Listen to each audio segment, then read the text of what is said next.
আমি রাজ্য আহ্বান রাখতে চাই, আমার সম্মানিত ভাইরা, আমরা আমার দেওয়ার মাধ্যমে, আমরা আমাদের সোশ্যাল মিডিয়া অ্যাক্টিভিটির মাধ্যমে, আমরা আমাদের সবটুকু ভালোবাসা দিয়ে আল্লাহ রাব্বুল আলামিনের কাছে চোখের পানি ফেলে আমরা ফিলিস্তিনের ভাই বোনদের জন্য দোয়া করতে চাই। যাতে আমাদের সুযোগ আছে এই 56,000 বর্তমানের বাংলাদেশ থেকে আমরা আবার রাজপথে নেমে আসতে চাই এবং ফিলিস্তিনের বিজয়ে বিসম্ভাবী আমরা বিশ্বাস করি আমার প্যালেস্টাইন থেকে উঠবে, আমার মুসলমানরা থেকে উঠবে, আমার কোথাও না কোথাও গরিব দিন আসবেন, সেই অশ্লীল দিন কারবে উঠবে ইনশাআল্লাহ।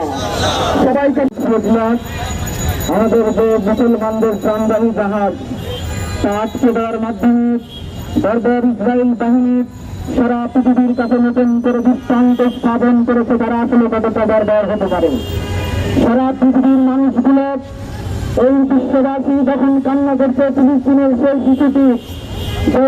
দীর্ঘ সময় খাওয়া দাওয়া করতে না পারার কারণে তার পাগুলো শুকিয়ে গেছে, সেই বাবা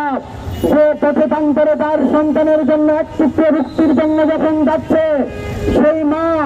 যখন সেই মা তার সন্তানের জন্য একটু পানির জন্য বালির মধ্যে হাঁটতে হাঁটতে পাগুলো ফেটে গেছে, তখন আমরা লক্ষ্য করেছি এই সায়েনিস্টরা একের পর এক হামলা করে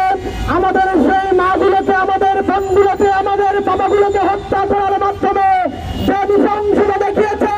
সারা পৃথিবী থেকে মানুষগুলো যখন তাদের প্রিয় বহরগুলো গিয়েছে সে কেবলমাত্র প্রাণগুলো পৌঁছে দিতে চাই, তখন আমরা লক্ষ্য করলাম সারা পৃথিবী তাকিয়েছিল হয়তো এই বর্বর সায়েনিস্টরা এবার একটু তাদের হৃদয় কোমল হবে, কিন্তু আমরা লক্ষ্য করেছি তারা ভয়াবহভাবে সেই জাহাজগুলোতে আক্রমণ করে বসেছে।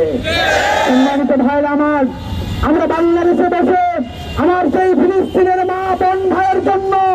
হয়তো আমরা কিছু করতে পারছি না, কিন্তু আমরা বলতে চাই আল্লাহ